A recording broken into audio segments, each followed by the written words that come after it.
Nag-iwan ng isang maikling mensahe si dating Pangulong Rodrigo Duterte para sa kanyang mga taga-suporta na nakaantabay pa rin sa labas ng detention facility at maging sa mga supporters nito sa Pilipinas. Kwento nitong si Vice President Sara Duterte, tinanong niya ang kanyang ama kung ano ang kanyang masasabi para sa mga taong patuloy na sumusuporta sa kanya, lalo na sa mga nasa labas ng detention facility ng International Criminal Court kung saan siya ngayon nakadetene. Sinagot niya ito ng dating Pangulo at saka sinabing payagan lamang ang mga taga-suporta niya na sabihin ang halos kahit ano, partikular na ang kanilang mga saloobin at sama ng loob, lalo na kung nakakaramdam ang mga ito ng galit patungkol sa kanyang kasalukuyang sitwasyon.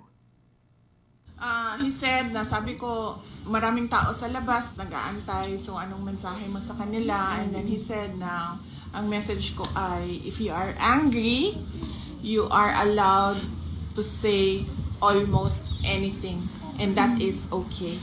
Bahagi po yan ng pahayag ni Vice President Sara Duterte doon ho sa may The Hague sa Netherlands. Nang tanungin naman ang pangalawang Pangulo kung mayroon bang kahilingan ngayon itong si dating Pangulong Duterte para sa nalalapit niyang kaarawan na nakatakda ho sa Biyernes, Marso 28, wala pa munang masasabi dito na nababanggit ang kanyang ama.